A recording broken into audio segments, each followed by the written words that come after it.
This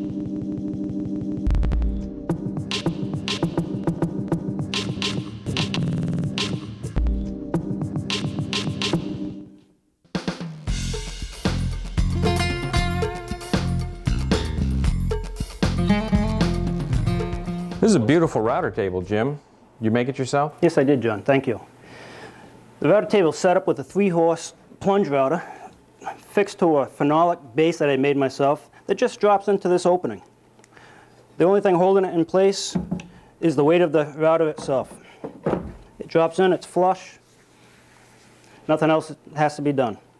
One great thing to do with this router table is box joints. A sample of a box joint is right here.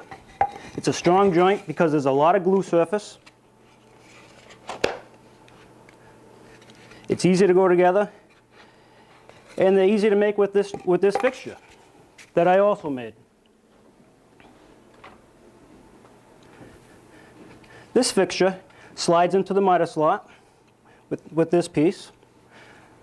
The base and the fence are adjustable with these 2 thumb screws.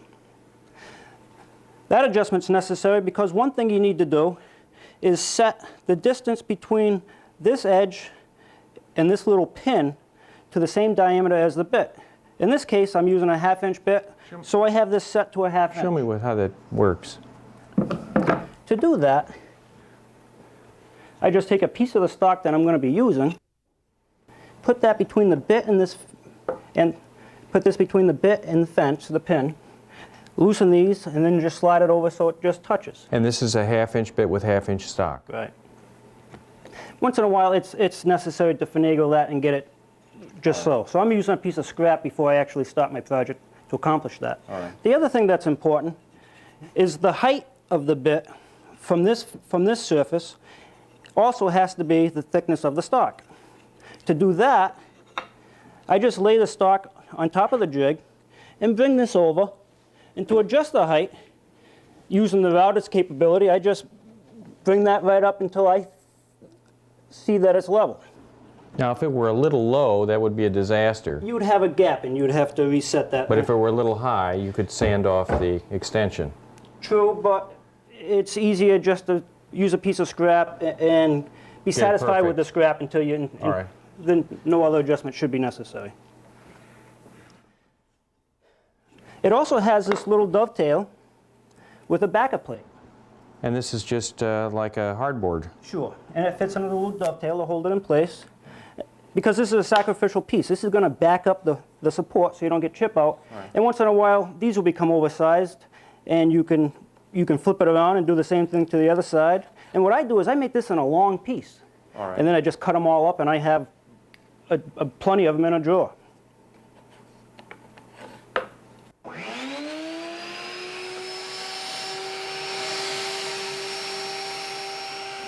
Slide the first piece against the pin and cut the first notch. Then flip the piece over on the pin and slide the second piece against the edge for the correct offset. It's not practical to install a guard on this jig, so be extra careful. Keep your hands away from the bit at all times. Once you cut the first notch in each piece, lay one piece over the next in a staggered manner. That way you can cut 2 notches at a time.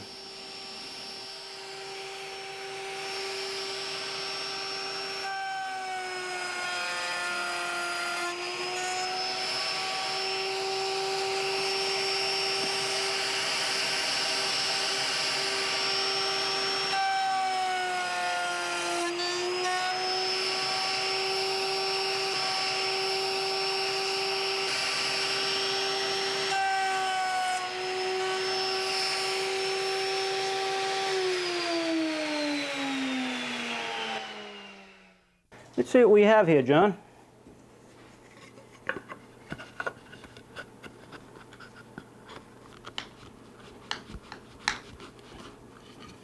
Boy, I don't think you can get too much better than that, John. I think it's good. Now, a joint like this would entirely be self-clamping once Definitely. you tapped it home with a mallet.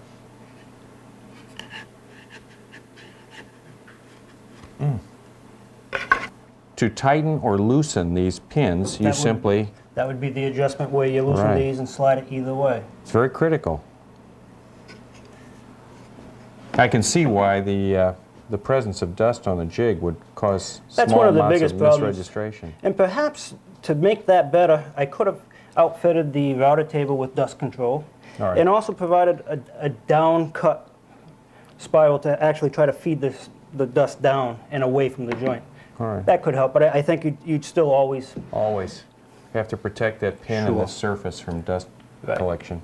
Another thing that possibly could be done is you could actually put an inside chamfer on this fence to clear for dust. All right. You know, these are really clean, and I'm used to cutting this type of joint with a dado blade on a table saw, and I'm used to having a lot of blowout on the back side, even if I do back it up. Even if you support it right. Plus the floor is not so clean. Right. Even with the finest dado blades, I don't think I could ever get that clean. Yeah. And it just couldn't be easier. I mean, this is so simple. Once you have the setup, which isn't too hard, you could do this all day, every day. Just another thing you could do with this, other than box joints, would be like dental molding.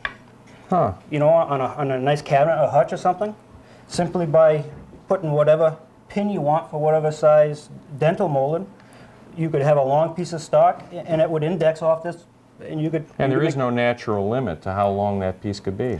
And what you could also do is have your board wider than the dental molding that you're going to use. Make all your through slots, and then rip that on a table saw, and you get multiple pieces of dental molding. Of course. And chip out will never be a problem that way, because if you had any chip out, it would be way out at the end, and you're going to be ripping that into pieces. Right. So you'd just be ripping that off. Oh, that's very clean.